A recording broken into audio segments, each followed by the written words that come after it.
heb geen pasje, ik heb geen medicijnen. Emoties van een moorn bij de bewoners van Amtilleflat in Ljouwt. Zij kunnen voor eerst net in haar wenten weer omkeren. Ik had zelf ook, toen ik om 5:30 wakker werd, dacht ik hieraan. En dan denk je ook van, stel dat het jou overkomt. En waar haal je de boeken van je schoolkinderen, medicijnen, je pasjes, je persoonlijke bezittingen? Dus ja, terecht dat mensen daar een oplossing voor willen. De meeste bewoners werden voor de nacht onderbracht in het WTC-hotel in Ljouwt. Daar wachtte haar van een moorn een wolvertje brochtje na een onrustige nacht. Ga je een beetje sliepen, kind? Nee. Nee? Nee, echt niet. Je mist je eigen bed wel. We kunnen niks. Alles zijn we afhankelijk van de mensen. De medicijnen heb ik meegenomen. Maar ik heb een gedeelte van de medicijnen heb ik vergeten door de haast.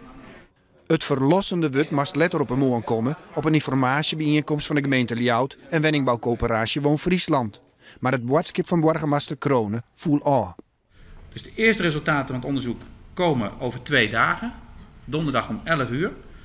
En de flat zal ook mogelijkerwijs, dat sluit ik niet uit, mogelijkerwijs ook dan langer gesloten blijven.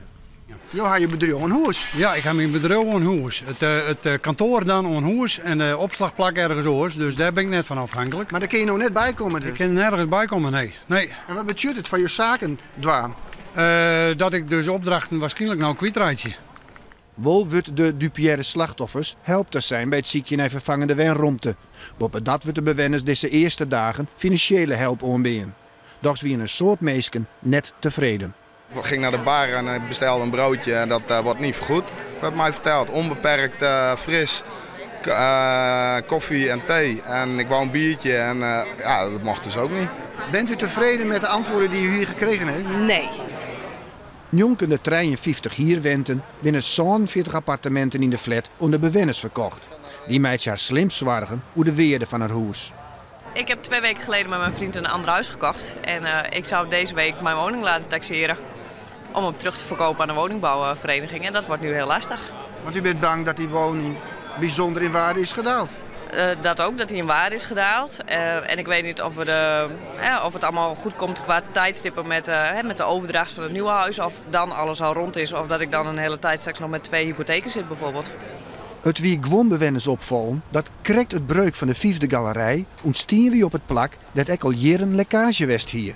Herkenbaar rond het Brune Roestwetter. Er was al jaren geleden lekkage gemeld bij in Schimmel en dergelijke.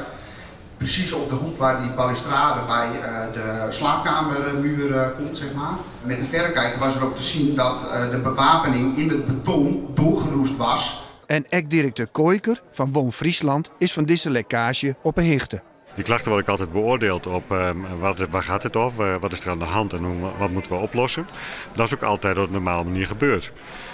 En dus ik kan op dit moment helemaal niet zeggen of die lekkage op dat moment die toen geconstateerd is, of dat een oorzaak is voor wat er nu gebeurd is. Dat is allemaal nog een kwestie van onderzoek.